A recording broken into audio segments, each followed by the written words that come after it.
back to another Luke Vision video, and I want to welcome each and every one of you straight back to my channel and straight back to another Pabandom ish naujo video. Now that is the very first time I've ever said that on this channel. I apologise for my pronunciation. I can't even pronounce English words, let alone Lithuanian words. Now guys, this is a very special video indeed because this is the last of my Lithuanian 2022 series before the winner is revealed. If you have been keeping up with the content on my channel, you will know that I've been reacting to each and every entrant that is going to be performing in the live final of Lithuania's national selection. So I can get a feel of each and every song that has the potential of representing Lithuania in the 2022 Eurovision Song Contest. So that only means that I have the scope and I have the personal knowledge so I can finally make my top 8 based on my taste and my taste alone. So in today's video, judging by that title down below, I am going to be ranking all of the finalists. That's right, all 8 entrants, from my least favourite all the way to my favourite. However guys, before we get cracking, I need to say there is no hate and no shade at all. Somebody has to be in 8th place and somebody has to be in 1st place. That's how the cookie crumbles, that's how the ball rolls. That's the only way to make a top 8. And before I give you my top 8, I really want to know who is your favourite. Let me know all of your thoughts down below guys. I want to know who your favourite is to represent Lithuania and who you think Lithuania should send to get the best result. I want to know both ends of the spectrum guys. But, ooh, would you look at that? It's time to be frank. Let's rank. So guys, like I said, there's no hate, no shade. I really respect all of the artists going forward for Lithuania 2022. But somebody has to be in 8th place, and it's just based on my personal taste. So in 8th place we have Queens of Roses and their track Washing Machine. Now guys, it is no secret, I'm not really a massive fan of this song. I just find the production very lacking, very lazy, very dated and quite tacky. I'm so sorry, I know that sounds very, very harsh. Very, very harsh. But that's just based on my opinion. It's not a song that I would choose to put on and play again. It's one that is a little bit annoying and quite grating. I have heard the version without that awful remix, and it is better than the one they decided to take to the next semi-final. I just don't understand why they decided to give it an awful remix. It is such a shame, because the band themselves, Queens of Roses, are absolute diamonds. Harmonies on point, styling on point. They own the stage, great choreography, they're great little dancers, but the song just really lets them down, and it is such a shame because they are a force to be reckoned with. And I'm so sorry, Washing Machine, but it's just not it. Next up in 7th place, I have put Ruta Luke and her track Call Me From The Cold. Now there's nothing wrong with this song at all guys, it's very atmospheric, very ethereal, it is a vibe, it is a mood. She means business, she's put herself out there as herself. She's not conforming with your typical pop music, she has formed her own path and her own lane, and I really respect her for that. Ruta knows who she is as an artist and she is not afraid to put herself out there. Just for me, however, I find that the song takes a little bit too long to get going and it really kind of loses my interest the more I listen to it. I'm kind of waiting for that pulsating beat to come in and it just takes a little bit too long. And I do feel like if this did go to Eurovision, it might be a little bit of a toilet break. She's got a lovely soft vocal on it and I love the vibe she gives off, really strong artistry. I feel like the music is quite before its time and I feel like it will take off maybe next year, something like that. It's very effortless, very cool, but she is the package. She does all of the contemporary dancing herself. The staging is great. I love that strip of light she had on her. Very, very artistic. It's just not for me. Okay, this is going to shock everybody, but in 6th place I have Monika Liu and her track Sentimentai. Don't come for me, just my opinion. If this is your 1st place, I can still be your best friend. If this is your last place, I'll still be your best friend. It's just my opinion. Unfortunately, this song is a little bit too incoherent for me. Not for everybody else, just for me. It's a song that I can't really latch onto or connect to. Don't get me wrong.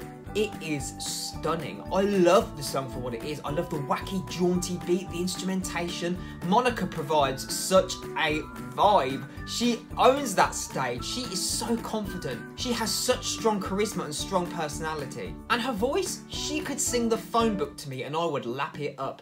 But again, it's the song. Something about the song, I think it must be the structure, because it's not your typical formula of a song, and I know that's more shade on me than it is anybody else because it's saying that I can't accept different formulas and different structures of songs, but it's just one for me that I just can't grab, I can't grasp. So many pros though, all in Lithuanian. Bring back Lithuanian to Eurovision. It's different and unique. She has such strong artistry. And that staging really caught my eye. I know I saw the first version of the staging, but I still really loved it. The colours on the background, it's a mood, it's an aesthetic, it's a vibe. But the song just doesn't resonate with me. Okay, now in 5th place I have put Jabreze and his track In Your Arms. Guys, this really tugs on the heartstrings. I love Jabreze's vocal. He sings right at the top of his register, he sustains it throughout the entire song, and I love the classic vibes in the instrumentation. The strings, you all know I'm a sucker for a string. Don't tell Pinocchio. It's such an easy listening and a laid back track without being too in your face. But with that being said, I would love to see a little bit more progression towards the end of the song, just to really kind of spice things up and give a little bit of variation within the backing track. It's a song where he can showcase his vocals brilliantly. Falsettos, he flips between his head and his chest voice. He is so talented and I wish him all the best of luck. Now in 4th place is Lolita 0. Yes guys, the song when I first reacted to, I wasn't sure if I liked it or didn't like it. It was one of those that will leave an impression, either good or bad, but it will leave an impression. But can I just say, Lolita must be a waiter because they delivered. Wow, it is a mood. The aesthetic is so creepy and it is one of those things that has you entranced and hypnotised, and I could not look away. Something about it left me wanting more, and something about it made me press replay on the video. And I've watched it so many times since, I just cannot stop staring. I think it's because they are so serious and deadpan that it is just something that grabs your attention and you kind of think, is this a genuine entry or is this a bit of a joke? The music in the background really gives me Stranger Things vibes, and it really could be a song from Stranger Things the musical, couldn't it? Also, what is that get up all about? I've seen comments on my YouTube videos saying that it's the devil and it's satanic. I don't know about that, but I know it's a vibe. Okay, taking the bronze trophy in 3rd place is Ever Sassy. Guys, unpopular opinion, but for me, this is such a step up from her previous offering for Eurovision. I love this song. There's so much sentiment behind it. Sung from such a deep and raw place. She is really putting her heart out there and her emotions forward. She's singing this from the heart, and bless her. When she started to break down a little bit when she was singing, I just wanted to give her a cuddle. Give me a cuddle. The song has a lovely melody in there. It's very easy listening, and I think it is varied enough to not be too boring. The vocal she gives is very vulnerable, heartwarming, endearing, and it is part of her appeal. Also, the song has a little bit of a twist in there, doesn't it? When she starts saying, I'll be there for you even though nobody's there for me when I need them. And not... It's so relatable. I would not be mad if this went to Eurovision. Okay, taking the silver trophy in 2nd place, we have Justė and How to Get My Life Back. This is everything, guys. She supplies such attitude, such charisma on stage. Her whole get-up, the outfit, the staging. It is just something so unique and something to behold, because she is a force to be reckoned with. She is fierce. I would not want to cross her in a dark alley because I'd be scared for my life. You can tell she is using emotion memory to sing this song because she is singing from a dark place. But it's very empowering. Also, she gives me Alanis Morissette vibes. She has that vocal tone that is so nice to listen to and is so powerful and so strong. Like with some of the other songs, I just wish this would have a little bit of a revamp because the instrumentation starts to get a little bit flat and starts to go a little bit deadpan. It just needs a bit of spicing up here and there to really draw in the audience's attention. Maybe from the 2nd chorus and the mid-late onwards. But what a tune. Okay guys, you've worked it out. Taking the gold trophy in 1st place is Before You're 6 Feet Under by Augustė Vedrickaitė. What an absolute jam. This is sung with so much girth, so much attitude, so much fierceness, so much power and strength.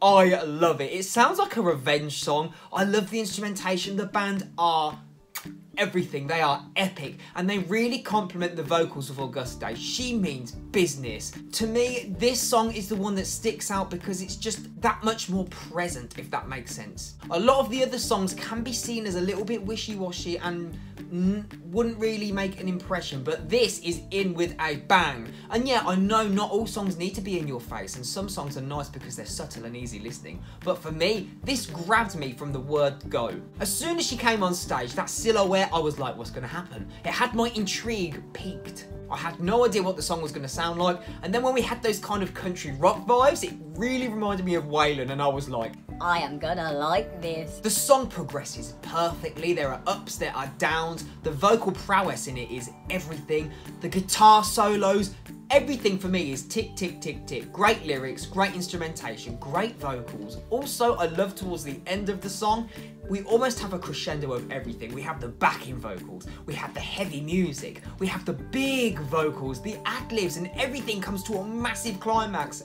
And it pleased me. It really pleased me. It's just a song that is so attainable. It's a little bit repetitive, but it works in its favour because you can just grab the hook, grab the melody, grab the chorus, and sing your little heart out. So guys, there we have it. There was my top 8 for Lithuania's national selection. Pabandom is naujo. I really want to know what you think, and I want to know your top 8 down below before the grand final this weekend. Let me know everything, guys. If you're loving Lithuania this year, please hit that thumbs up button, hit that subscribe button, and that bell notification button. Or don't, I can't tell you what to do. Your choice. Free country, free world. But then you won't miss out on any videos on my channel and you won't miss a trick. But that is all from me today, guys. All that's left for me to say is thank you so much for watching. Please stay safe, look after yourselves, and I'll see you in the next one. Take care, everybody. Goodbye.